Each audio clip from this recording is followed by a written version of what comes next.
Hey guys, it's Steven.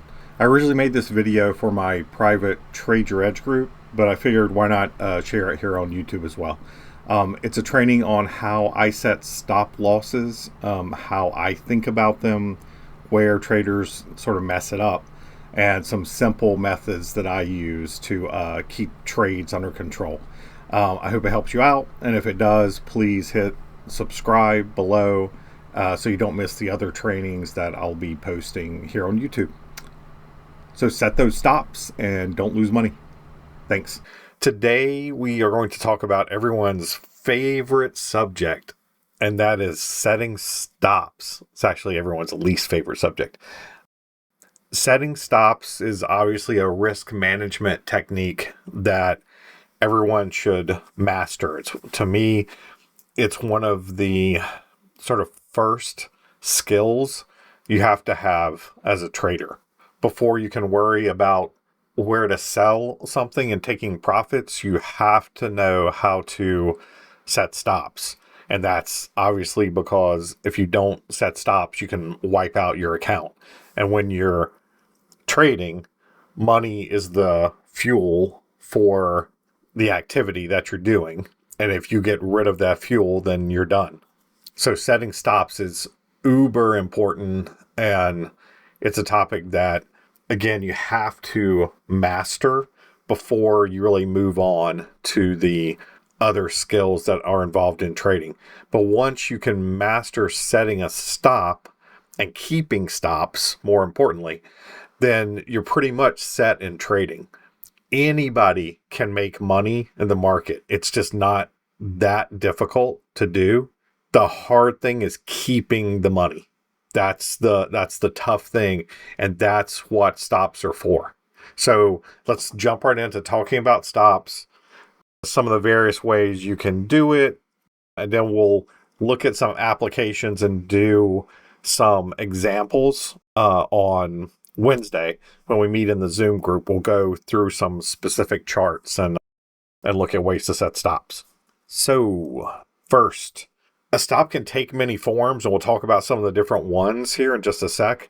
But the goal of your stop is to lose as little money as possible, or to lock in gains if you have a profit, while giving, or the position you have, whether it's an ETF or the Q or crypto or whatever it is, the opportunity to move further in a profitable direction.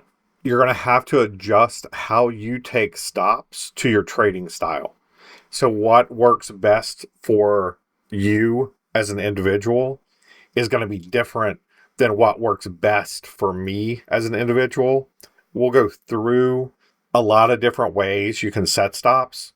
And what I would encourage anyone to do who's new at trading and setting stops is to kind of experiment with the different ways that you can set a stop and set different types of stops to see what works best for you. You can kind of play around with it and see what's the best way to do it. We'll give some concrete examples of how to do it, and then you can kind of, like I said, pick and choose, and you may find that one or two ways works better. And you may also find you use different methodologies to set stops, whether you're doing scalping. So you may use one type of stop in a scalp. You may use a different type of stop in a swing trade where you're holding for days or weeks. And then you may use a different type of stop in a buy and hold strategy. But before we get into stops, there's a concept that you have to understand, because it's sort of the language of trading, or it's one of the pieces of terminology that's used in the trading community, and that's the concept of an R. An R is for risk. It's for risk you have in a trade.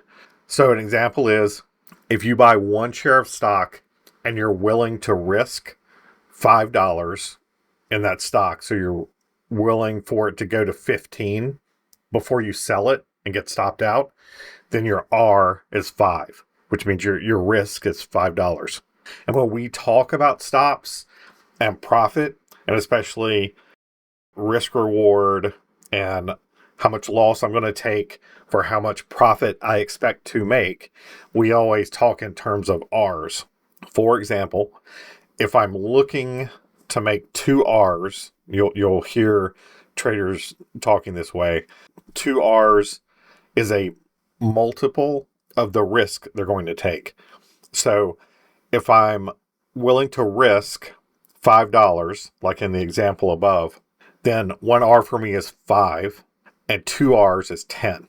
So if I'm willing to risk $5 for every $10 I'm trying to make, that's a 2-to-1 reward to risk ratio. And again, you'll hear this in trading as a common concept when entering a trade. Some traders trade just on R's, like they want a 3-to-1 ratio, and they won't take a trade unless they think that the stock has the potential to move 3 R's compared to 1 R of risk. So, for example, if they're buying a $30 stock and they're willing to risk $5, then they're willing to buy the stock and have it move to 25 before they exit.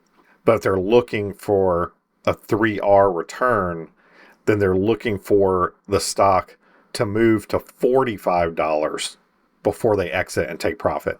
So that's a 3-to-1 reward to risk ratio. And again, we won't necessarily use that a lot in our trading that we do, but you really should know the concept behind it. And the reason for this is that you want your overall trading strategy and your trades over time to have a higher reward to risk ratio in order to be profitable. I read about a study that was done in brokerage accounts in England where the brokers had to report of trades without attribution as to who was trading. But the number of trades that were profitable over time, over say a 5-year period, I don't remember the exact time frame for this study. Over that 5-year time frame, a higher percentage of the trades were profitable, but the trades that were profitable made less money than the trades that were not profitable lost. So in essence, the trades had a higher risk that in the end, when they closed the trades, they were willing to take a higher risk on the downside than they took in profit or R's on the upside. So even if you have a 50-50 trading plan, meaning 50% of your trades are winners and 50% are losers, that's fine as long as the 50% that are profitable are more profitable than the 50% that lose. And that's where this risk reward ratio comes in, and where the concept of R's, when you're talking about strategies and what the trade should look like and what percentage of your trades can be losers as opposed to winners, that's where all this comes together and sort of plays together, and understanding the math behind that. And we'll talk about that as we go through various trading scenarios, how to enter and exit, and what that sort of risk reward looks like. Okay. When we're talking about scalping and we're talking about trading on a 2-minute chart or a 5-minute chart and being in a position for a very short amount of time, generally, I personally am not using a defined and distinct risk reward ratio, but I'm always looking for my reward to be higher than the amount that I'm risking.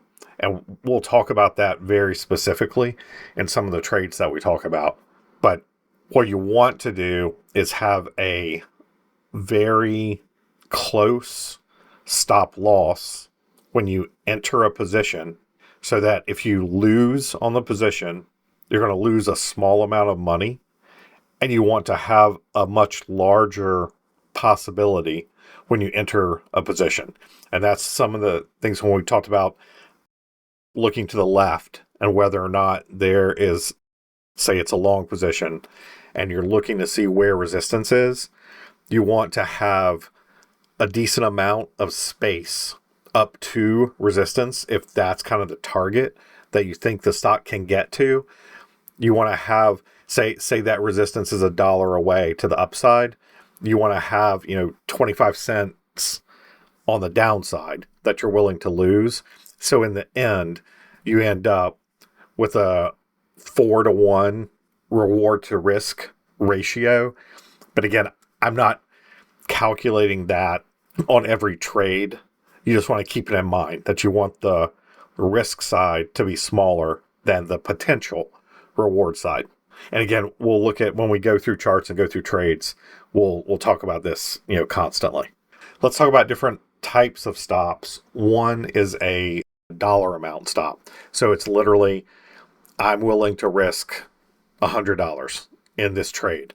So if I'm buying a stock and I'm buying 100 shares and it drops $1, then I'm out, because that was my risk, was $1 on 100 shares or $100. So it's a very specific, here's the amount that I'm willing to lose. Another type of stop you can set is a percentage stop. And this can vary, and you can have, as I say here on the slide, multiple levels. So you could say, with every trade I make, I'm willing to lose 10% of the dollar value of the trade in the trade, and I'm going to make sure that that 10% on any one trade is no more than 2% of my total trading portfolio. So you can have sort of varying levels of percentage stop that it can apply to both the specific trade you're in as well as to your overall trading portfolio. Another type of stop is a trailing stop. And this can be also based on a specific dollar amount or a percentage. So a trailing stop, you could enter a trade and say, I'm going to put in a $1 trailing stop. So if it drops $1, then I'll be taken out of the trade, or you'll be taken out of the trade. Or you can say if it drops 10%, then you'll be taken out of the trade. So a trailing stop can be based on either one. And most brokerage systems have this set up so that you can put these into the system as stops so that they're automatically executed, or you can execute them yourself if you're actively trading and you're sitting in front of the computer yourself. And then finally, the last one we're going to touch on, or I'm going to touch on today, is technical stops. So a technical stop is when you get taken out by a moving average or a support resistance level or a specific candlestick pattern. So a technical stop is literally based on technical analysis of something. Whether it's the moving average, so you break through a moving average to the downside, that could be your stop. A very common practice is when you have a trend in place.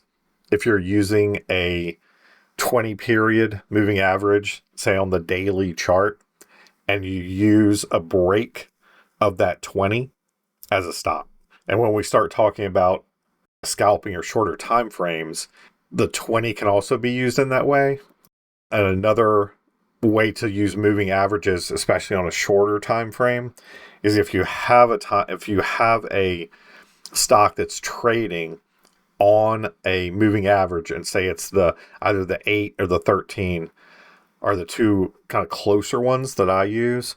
If you have a stock that is just riding, say the 13, say it goes up, comes back and touches the 13, goes up, comes back, touches the 13, but doesn't break through.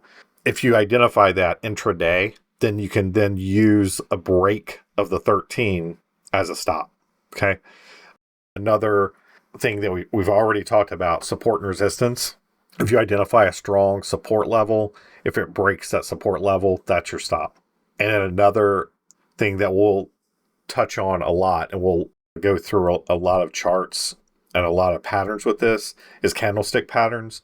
If we're basing a trade off a candlestick pattern, like the power move, the power bar move off of the 20, you can set your stop based on that candlestick pattern, as we've already talked about. So you can set a stop at the base of that power bar. That's your first stop. That's your original stop. And we'll talk about moving stops as well, and kind of how to do that, and what the consequences are of moving stops up, right? Not moving stops down. Would never. That's kind of a golden rule. We never want to move a stop down once it's in place, but we can move, and I'm talking about a long position, right? You want to move, you can move a stop in the direction of profitability, but not so that you lose more money than what you originally set your stop. But we'll talk about setting stops with candlestick patterns. And I had a good question from Mike this past weekend, about setting a wider stop if you enter on a candlestick pattern. And we'll talk about that as well. But one of the things you can do is, if you enter on a candlestick pattern, say you enter on a power bar off the 20, one way to set that stop is at the bottom of that candle.